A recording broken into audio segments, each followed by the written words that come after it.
The rise of Islamic extremism in Iraq, chiefly under the rubric of ISIS, or Islamic State in Iraq and al-Sham, is a catastrophe that the United States needn't have faced had it been willing to live with an aging and disengaged Saddam Hussein. I do not wish to imply that Saddam was innocent of the charges that were thrown at him over the years. He was a ruthless dictator who at times made decisions that plunged his region into chaos and bloodshed. However, in hindsight, the thought of having Saddam Hussein in power seems almost comforting in comparison with the awful events and wasted effort of America's brave young men and women in uniform, not to mention the $3 trillion and still counting we have spent to build a new Iraq. In December 2003 and January 2004, I was the first American to conduct a prolonged interrogation of Saddam Hussein after his capture by U.S. forces. I was a senior CIA leadership analyst who had spent the previous 5 years studying Iraq and Iran. At the start of the debriefings, I felt I knew Saddam, but in the ensuing weeks, I learned that the United States had vastly misunderstood both him and his role as a determined foe of radical currents in the Islamic world, including Sunni extremism. Ironically, while American neocons tried their best to link Saddam to 9/11 and al-Qaeda, Saddam thought that the attacks on the World Trade Center and the Pentagon would move the United States closer to his Ba'athist regime. In Saddam's mind, the two countries were natural allies in the fight against extremism, and, as he said many times during his interrogation, he couldn't understand why the United States did not see eye to eye with him. Saddam was a Sunni himself. His Ba'ath Party stood for Arab nationalism and socialism, and he saw Sunni extremism as a threat to his power base. Saddam portrayed himself as utterly fearless, but to my surprise, he told me he feared the rise of extremism in his country. He knew how difficult it would be to use his mostly Sunni apparatus of repression to fight an enemy whose galvanizing principle was Sunni fundamentalism. The Israeli scholar Amatzia Baram has observed that Saddam was always aware of the danger of a competing elite, regardless of its religious or secular sympathies. Saddam believed that there could be only one leader and said, "You must understand, Iraqis are always plotting against you, especially the Shia." If you look at Iraqi history since the fall of its monarchy in 1958, you would have to concede that Saddam had a point. Iraqi politics has been beset by rival factions that have often been at each other's throats.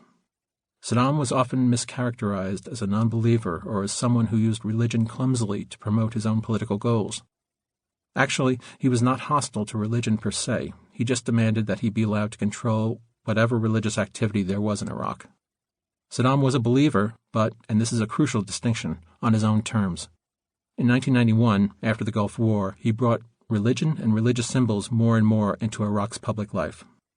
But Saddam's religious tolerance had clear limits.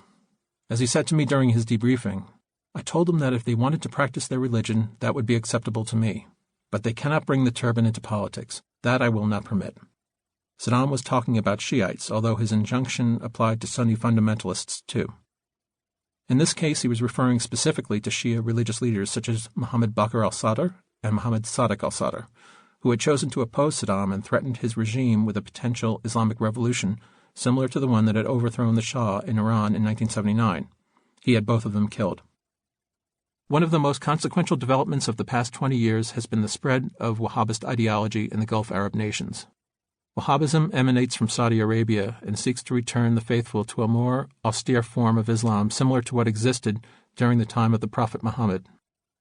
Saddam's understanding of the threat of Wahhabism and his views on the threat of Iranian-inspired terrorism and Iran's ties to Iraqi Shia extremists were particularly cogent and visionary.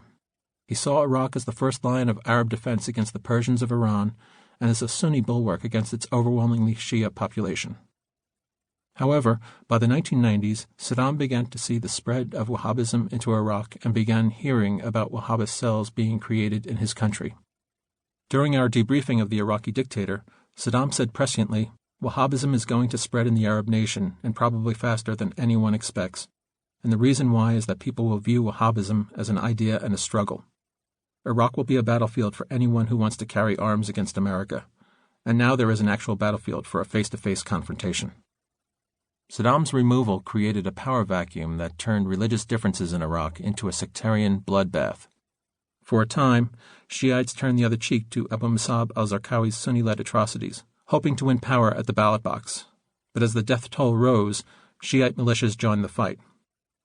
In December 2010, The democratic uprisings known as the Arab Spring began in Tunisia, and in 2011 spread to Egypt, Libya, Syria, Yemen, Bahrain, Saudi Arabia, and Jordan.